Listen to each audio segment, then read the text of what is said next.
प्रयागराज येथे तब्बल 114 वर्षांनंतर होत असलेल्या महाकुंभ मेळ्यात अनेक जण स्नान करण्यासाठी सहभागी झाले। त्यापैकी कोणी वैयक्तिक पापक्षालनासाठी तर कोणी आपल्या माता-पित्यांना घेऊन कुंभ स्नान करत आहे।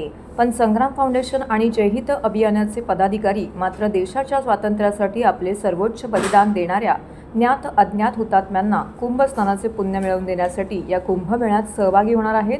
या संदर्भात पत्रकारांशी संवाद साधताना संग्राम फाउंडेशनचे अध्यक्ष आणि जय हिंद अभियानाचे संचालक गोपाल सिंह म्हणाले, 27 फेब्रुवारी रोजी क्रांतीवीर चंद्रशेखर आझाद यांनी देशाच्या स्वातंत्र्यासाठी हुतात्म्य पत्कारले होतं।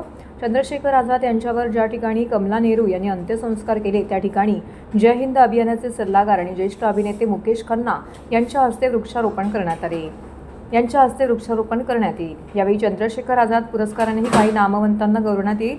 चंद्रशेखर आझाद यांच्या वंशात आता कुणीच राहिलेलं नाही, त्यामुळे चंद्रशेखर आझाद यांना महाकुंभ स्नानाचे पुण्य मिळावे म्हणून आम्ही चंद्रशेखर आझाद यांची प्रतिमा असलेले फलक घेऊन त्रिवेणी संगमात स्नान करणार आहोत। यावेळी ज्ञात अज्ञात हुतात्म्यांची नावही त्यांनी घेतलेली आहे। हम लोग पिछले 8 साल से जो अभियान कर रहे हैं, पिछले 8 साल से अभियान में हम 27 फरवरी को चंद्रशेखर आज़ाद जी जो शहीद हुए थे, हम जहाँ पे उनकी जन्मस्थली है ओरछा भी गए। हम अलीराजपुर जहाँ पे उनका जन्मस्थली जहाँ पे वो शहीद हुए थे, प्रयागराज वहाँ पे भी गए। इस वर्ष हम लोग वहाँ पे जा रहे हैं जहाँ पे उनका अंत्येष्टि हुआ था, और कुंभ भी संजोग से कुंभ भी है, तो हम कुंभ में स्नान करेंगे उनके नाम से, और अपना जो भी हमको अगर ईश्वर जो भी पुण्य देता है इस कुंभ में तो पुण्य हम उनको अर्पित करेंगे।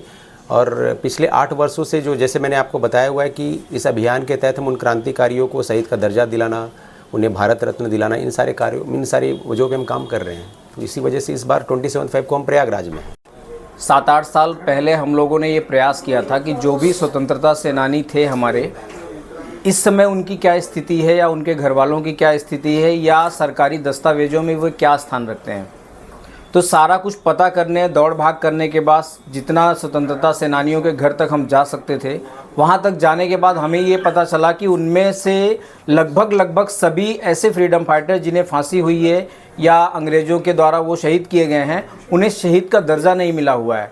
ना उनमें से किसी को भारत रत्न मिलता है, ना उनमें से किसी को भी पद्म भूषण पद्म विभूषण या बहुत सारी योजनाएं बनती हैं उनके नाम पे, ना तो बहुत विशेष कोई रेलवे स्टेशन या एयरपोर्ट ऐसी चीज़ें भी नहीं मिलती, यूनिवर्सिटीज़ नहीं मिलती। तो हमको लगा ये प्रयास करना चाहिए, क्योंकि इतिहास उन्हीं को याद रखेगा जो कहीं ना कहीं लिखित रूप में शामिल होंगे। तो हमारा प्रयास यही है कि सरकार के किसी भी दस्तावेज में इन्हें लिखित तौर पे सम्मान दे दिया जाए। मौखिक सम्मान तो है ही, हम लोग ये मानते हैं कि भगत सिंह हों, राजगुरु जी हों, सुखदेव जी हों, शहीद चंद्रशेखर आज़ाद हों, ये लोग भारत रत्न या पद्म भूषण से बहुत बड़े हैं, इनका कद बहुत ऊंचा है। सवाल ये उठता है कि क्या 500 साल के बाद वाली पीढ़ी को भी इनके संघर्ष के बारे में पता होगा? तो हम ये प्रयास कर रहे हैं, अगर कहीं लिखित होगा तो पता तब भी चलेगा।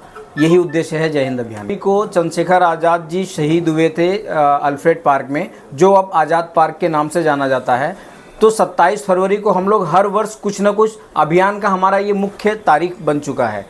तो हम जब जाएंगे 27 तारीख को, तो आज़ाद जी के नाम पे वृक्षारोपण करेंगे, उनके नाम पे हम कुंभ स्नान करेंगे, उनकी प्रतिमा पे माल्यार्पण करेंगे, वहाँ पे भी पत्रकारों से बात करके उनके बारे में जागरूकता फैलाएंगे, अभियान की क्या मांगे हैं वो बताएंगे, और कुछ विशेष लोगों को आज़ाद सम्मान से सम्मानित करेंगे।